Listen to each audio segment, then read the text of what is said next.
नमस्कार, रिवर 24 के ताजा तरीन अंक के साथ मैं शैलेंद्र। सबसे पहले प्रमुख खबरें। बीजेपी चोरों ने मचाया आतंक, ट्रक वाले हो रहे परेशान।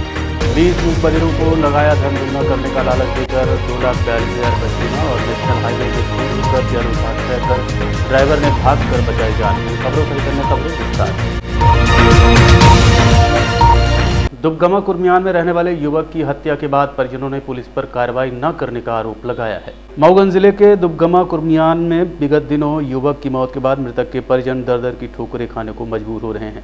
आपको बता दें कि विगत दिनों युवक का शव घर के सामने पेड़ पर लटकता हुआ मिला था, जिसके बाद परिजनों ने पुलिस को सूचना दी। मौके पर पुलिस पहुंची भी और शव को कब्जे में लेकर पोस्टमार्टम कराया। वहीं इस पूरे मामले पर परिजनों ने हत्या की आशंका जाहिर करते हुए पुलिस पर कार्रवाई न करने का आरोप लगाया है। परिजनों का कहना है कि उक्त मामले में सभी आरोपी फरार हैं, जिनको पुलिस अभी तक पकड़ नहीं पाई है। वहीं घटना को लेकर पुलिस का कहना है कि इस मामले पर मर्म कायम कर लिया गया है और घटना की जांच की जा रही है। रोड पर बैठकर वो मोबाइल चला रहा था, तो वापस वहाँ रोड पर खड़े थे, तो उसके आकर पैर में थूक दिए और थूकने के बाद वो कुछ बेटा है कुछ कह दिया होगा, तो इसको मारना शुरू कर दिए। मारने के बाद फिर बिहान भय उनका जो राम रहीस हैं, तो हमारे घर में बच्चे थे, तो उसके फिर घर में आए, घुसे और डंडा लेकर मारे। और उसके बाद फिर धमकी उमकी दिए, गाली गलौज करते थे रोज़ाना, जहीं देखे जहीं गाली गलौज, और ये बोलते थे कि मोबाइल से कि हम घर भर के सबको मर्डर कर देंगे। क्या घटना कर दी है? और फिर हमारे आए दिन हमारे बच्चे का सार में रात में पता नहीं कैसे बाहर उठा कि मोबाइल से बुलाए, और बुलाकर यहाँ सार में उसका वो पैंट मिला, बेल्ट मिला, मोबाइल मिली, कूंची, और लड़का यहाँ टंगा हुआ मिला हमको देखने में। घटना की जानकारी आप लोग को कैसे हुई? हमको शंका है कि यही लोग मार दिए। तो जब मार के पेड़ पे टगाए थे तो कैसे आपको जानकारी कैसे पता चला? नहीं, हमारा भौजाई उठी शाम को, तो ऐसे लगा कि 3-4 आदमी भागते हुए ऐसे अंधेरे में दिखाई दिए, और दिखे तो भतीजा उनका टगा था। कौन लोग है विवाद करने वाले? हाँ, विवाद करने वाले संतोष और राम रहीस वगैरह सब हैं। उनकी फैमिली पुलिस की तरफ से अब तक क्या कार्रवाई हुई? पुलिस के जब पंचनामा पुलिस आई 100 नंबर को बुलाया गया, तो डेड बॉडी उतरवा कर खटिया में लेटा दिए, और लेटाए के बाद और पुलिस चली गई। फिर यहाँ से चुप्पे से हमारे भाई को लेकर थाने में ले गए, और वहाँ बोले कि ये आपने से हत्या कर लिया है। ये घटना ये 13 अक्टूबर को हमारे भाई को संतोष सेन, सुरेंद्र, रिंकू सेन ने मारा और मार कर फरार हो गए। उस दिन से उनकी फैमिली रोड पर पूरी थी, मारने में पूरी सहमत थी, और मार कर फरार हो गए। 14 अक्टूबर को फिर उनके पिताजी हमारे घर आए, डंडा लेकर मारे। हमारे घर में कोई नहीं थे, मम्मी पापा हमारे, हम तीनों भाई बहन थे, हमारे घर में आए डंडा लेकर मारने। और उस दिन से रोज गाली गलौज करती थी उनकी मम्मी। रास्ता निकलो, उनके द्वार से रास्ता गली है, निकलो तो फिर भी गाली देती थी, हर रोज गाली देती थी। उस दिन से टॉर्चर करती थी कि तुम लोगों को जान से मार देंगे। फिर करवा चौथ में घर आए, घर आने के बाद 3 तारीख की घटना हुई, और घटना कर मार कर फरार हैं, आज तक फरार हैं। कौन लोग मारपीट करने वाले? क्या कुछ पुरानी विवाद था? पुरानी विवाद कुछ नहीं थी। उस दिन से फान कर थूके हमारे भाई के ऊपर 13 अक्टूबर को, फिर मारे, फिर मार कर फरार हो गए। आज तक कोई घर में नहीं आए, इतना फरार है कि दूरी से कुछ पता लेते हैं और धमकी देते हैं मारने के लिए। कौन लोग हैं मारपीट करने? संतोष सेन, सुरेंद्र सेन, उनके पिताजी राम रहीस, उनकी पत्नी राम रहीस की पत्नी अनीता सेन, कल्पना सेन, अनीता सेन, उनकी बेटी पूजा सेन। आपने वो शिकायत की है थाने में? थाना में शिकायत नहीं किए थे। हम लोग पढ़ाई करते हैं, तो पढ़ाई की वजह से सोचे कि मामला ज्यादा केस ना करे, हम लोग डिस्टर्ब होगा। हत्या के बाद आपने शिकायत की? हत्या के बाद शिकायत की थी। फांसी में मेरा भाई टगा था, मैं 100 नंबर फोन लगाई थी, आई तो फिर हमारे भाई को नीचे निकाली, चारपाई पे लिटाई, फिर दूसरे जाकर सुबह आत्महत्या खुद लिखा कर और पूरा लिखा दिए, बोला कि आत्महत्या अपने से किया है, जबकि मेरा भाई आत्महत्या अपने से नहीं किया है। अभी आप क्या चाहते हैं? मैं चाहती हूँ कि मेरे घर की कार्रवाई पूरी हो, मेरे भाई को न्याय मिले, यही मेरा। रीवा और सतना के लगभग 20 मूक बधिरों से पैसे दुगना करने का लालच देकर 2.5 लाख के आसपास ठगी करने का मामला प्रकाश में आया है। धन दुगना करने का लालच देकर मूक बधिरों से लगभग 2,42,000 रुपये ठगी करने का सनसनीखेज मामला प्रकाश में आया है, जिसकी सिविल लाइन थाने में रिपोर्ट दर्ज की गई है। सिविल लाइन थाना प्रभारी संतोष पांडे ने बताया कि पुष्पराज तिवारी से 52,500 रुपये, प्रताप केवट से 49,219 रुपये, संदीप त्रिपाठी से 26,000 रुपये, रजनीश विश्वकर्मा से 72,000 रुपये, गंगा नामदेव से 6,000 रुपये, दिवाकर विश्वकर्मा से 15,500 रुपये, दीपक सिंह से 6,000 रुपये, श्री कृष्ण कुशवाहा से 3,000 रुपये, जयप्रकाश गुप्ता से 4,000 रुपये, रोहित नामदेव से 3,100 रुपये, रौनक सिंह से 8,200 रुपये, देवेंद्र पाल से 500 रुपये, अंकुश पाठक से 2,000, वंश गोपाल सोनी से 15,500, विनय से 4,000, शिवम त्रिपाठी से 25,000 रुपये, अजय से 45,000 रुपये, अजय कुमार साहू से 7,000 रुपये, शुभम मिश्रा से 2,300 रुपये की ठगी की गई है। ये ठगी किसी और ने नहीं बल्कि इन्हीं लोगों के साथी ने की है, जिसका नाम सत्यम सिंह बताया जा रहा है, जो खुद एक मूक बधिर है। सत्यम ने पैसे डबल करने का लालच देकर इन सभी से ठगी की है। पुलिस अब धोखाधड़ी का मामला दर्ज कर जांच शुरू कर दी है। बकिया कॉलोनी निवासी पुष्पराज तिवारी हैं जो मूक बधिर हैं। उन्होंने एक शिकायती आवेदन पत्र प्रस्तुत किया था कि उनके अन्य 18 और साथी वह भी मूक बधिर है, जो एक सत्यम सिंह परिवार है ओरहट रीवा के रहने वाले, वह भी मूक बधिर है। लेकिन इन्होंने पैसा डबल करने का लालच देके करीब 2022 से लेकर 23 के दरमियान करीब 2,42,000 रुपये ले लिए हैं और ना मूल वापस कर रहा है ना डबल करके वापस कर रहा है। इस संबंध में थाना सिविल लाइन में संबंधित जो सत्यम परिवार है उसके खिलाफ 420, 406 के तहत मुकदमा दर्ज करके बेचनामा लिया गया है। ये कैसे ठगी करते थे सर? ये सब मूक बधिर हैं, आपस में रहते थे। उन्होंने जैसा भी कम्युनिकेशन हुआ हो, बाकी सत्यम सिंह परिहार का नाम उसमें आ रहा है। मतलब कि कोई प्रलोभन देते रहेंगे ठगी करने के लिए? क्या ठगी नहीं है, ये एक प्रकार का इन्वेस्टमेंट किया था उन्होंने कि एक निश्चित अवधि के बाद में डबल पैसा मिलेगा, लेकिन वो मिल नहीं पाया। कितने लोगों से कितने रुपए लिए? अभी तक हमारे पास में जो FIR हुई है उसमें 19 लोगों के नाम आए हैं और लगभग 2,42,000 का हिसाब मिला है। अच्छा, तो ये जितने भी हैं जो ठग गए हैं ये भी मूक बधिर हैं, जो आरोपी है वो भी मूक बधिर है? हाँ, जो भी दोनों पक्ष मूक बधिर है। दोनों पक्ष में अभी क्या आरोपी पुलिस नहीं, अभी आरोपी मिल नहीं। रीवा बनारस मार्ग पर अचानक ट्रैक्टर से तेज धुआं निकलने से अफरा तफरी का माहौल निर्मित हो गया। ट्रैक्टर चालक ने किसी तरह से भागकर अपनी जान बचाई। मऊगंज जिला अंतर्गत रीवा बनारस मार्ग पर देवतालाब थाना क्षेत्र के शिवपुरवा निबूहा के आसपास अचानक ट्रैक्टर से तेज धुआं निकलने लगा, जिससे भगदड़ की स्थिति निर्मित हो गई और चालक सहित श्रमिक ट्रैक्टर छोड़कर दूर जा खड़े हुए, जबकि वाहनों का आवागमन भी रुक गया। कुछ देर बाद स्थिति सामान्य हुई और धुआं निकलना बंद हुआ। इस दौरान ये समझ में नहीं आया कि आखिर इस ट्रैक्टर से इतना धुआं निकला क्यों, पर लोगों के लिए ये नज़ारा कौतूहल बना रहा।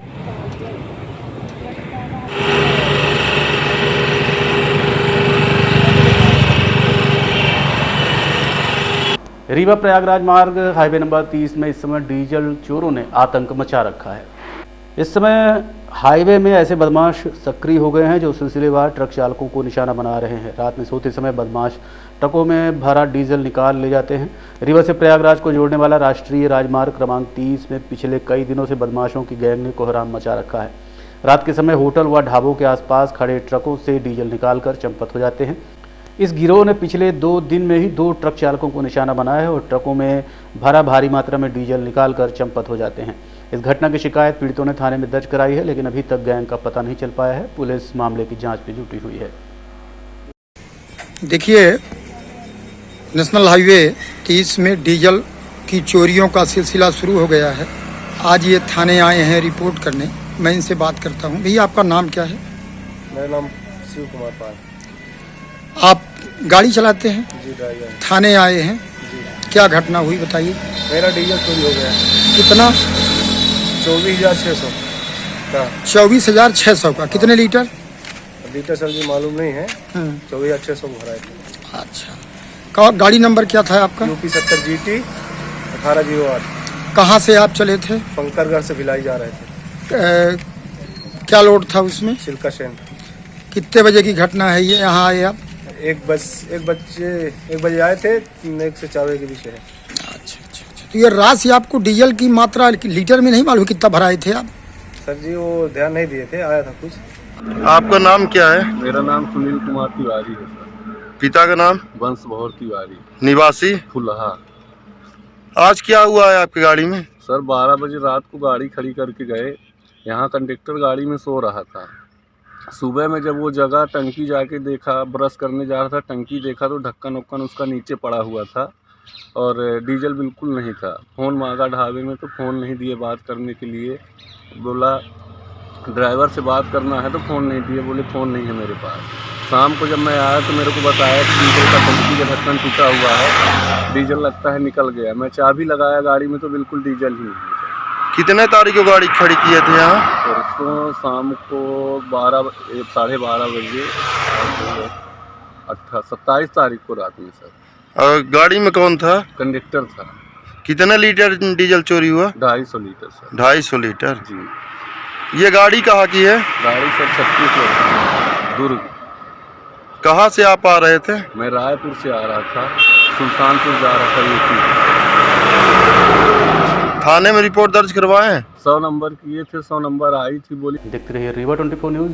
मिलते हैं इस छोटे से ब्रेक के बाद। हड्डी जोड़ एवं रीढ़ रोग तथा स्त्री रोग एवं प्रसूति रोग का इलाज एक ही छत के नीचे।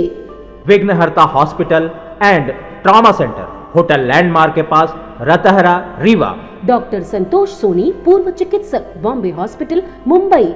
हड्डी जोड़ एवं रीढ़ रोग विशेषज्ञ, छोटे चीरे एवं दूरबीन विधि द्वारा हाथ तथा पैर की हड्डियों का ऑपरेशन।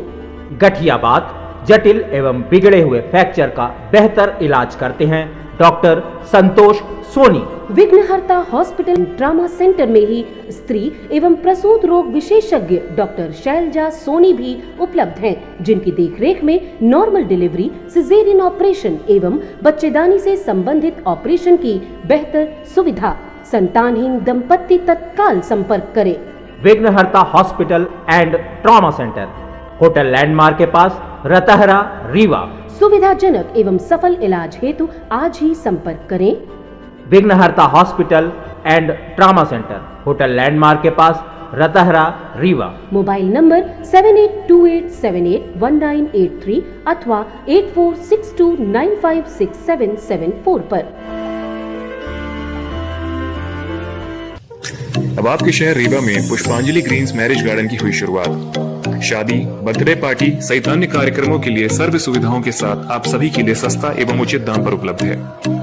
2 एकड़ से अधिक एरिया में बने मैरिज गार्डन में सीसीटीवी कैमरे एवं बेहतरीन पार्किंग व्यवस्था के साथ में 6 कमरे, अटैच लेट बाथरूम, उत्तम हॉल की व्यवस्था, इतना ही 4500 वर्ग फीट में निर्मित मैरिज हॉल सभी व्यवस्थाओं के साथ उपलब्ध है। पुष्पांजलि ग्रीन्स मैरिज गार्डन, बदरांव से शिल्पी ग्रीन्स के बगल में, गुड़ रोड, रीवा।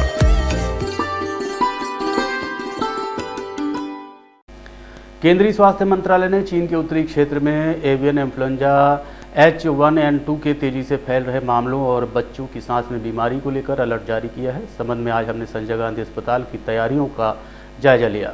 स्वास्थ्य मंत्रालय ने राज्यों को लिखे पत्र में सभी सरकारी और निजी अस्पतालों में बच्चों में निमोनिया के मामलों का तुरंत पता लगाने का निर्देश दिया है। अस्पतालों में ऑक्सीजन और बेड की व्यवस्था बेहतर करने को कहा गया है। मंत्रालय ने इन्फ्लुएंजा और गंभीर श्वसन संक्रमण के मामले का पता लगाने के निर्देश दिए हैं और जल्द रिपोर्ट भेजने को कहा है।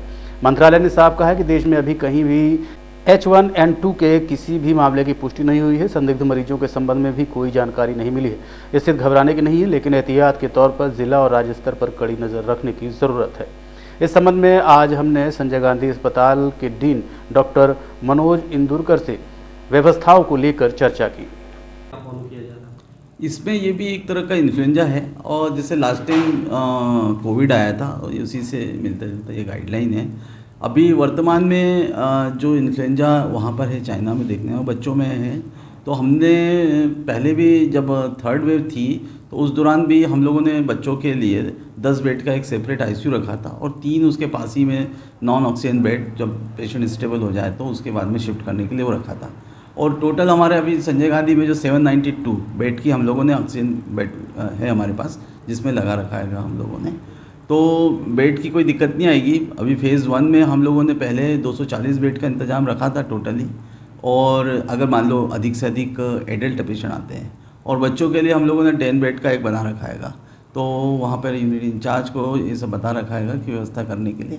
जहाँ तक के एंटीवायरल ड्रग का सवाल है तो उसके लिए हम लोगों ने जो दवाइयाँ ख़त्म हो गई है उसको पुनः मंगाया है, और हम लोग पहले, हमारा स्टाफ, हमारी नर्सिंग स्टाफ, हमारे वार्ड बॉय कोविड के रहते पहले की तुलना में अब जो है उनमें अवेयरनेस अधिक हैगी।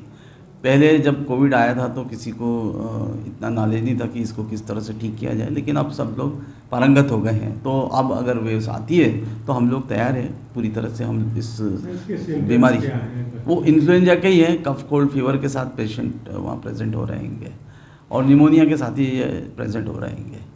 तो अगर ये हमारे यहाँ भी अगर हमारे देश में फैलता है तो पूर्व की तरह हम लोग उसको हम ठीक कर पाएंगे। अभी तक सर कोई केसेस सामने तो अभी तो ऐसा नहीं आएगा। और इस हर साल इन्फ्लुएंजा के इस सीज़न में हमेशा पेशेंट आते हैंगे, लेकिन अभी जो चाइना में जिस तरह का इन्फ्लुएंजा वैसा भी नहीं देखने को मिल रहा। उसके टेस्ट कैसे इसको पता चलेगा कि कैसे? हमारे यहाँ पे विराइडियल लिया है, हम फिर से RT-PCR करेंगे और उसके द्वारा उसको मालूम कर लेंगे हम लोग।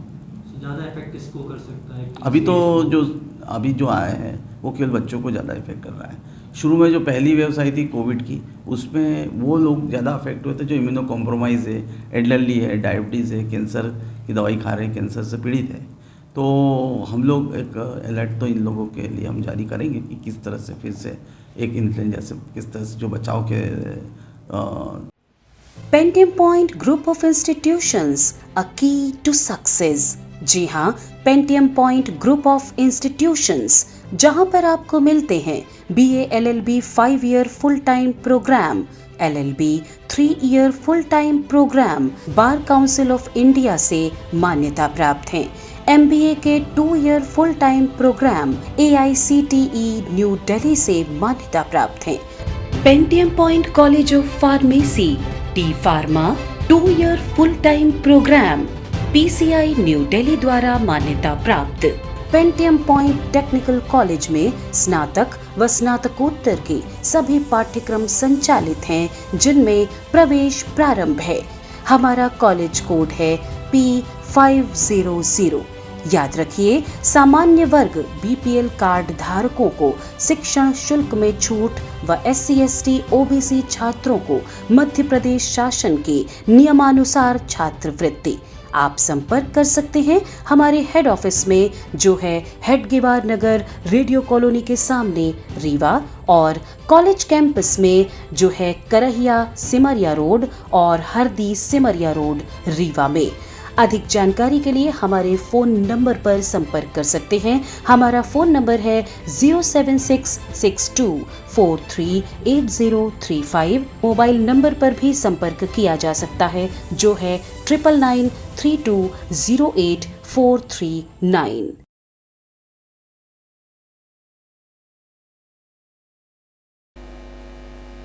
आज के अंक में इतना ही। देखते रहिए रीवा 24 न्यूज़। नमस्कार।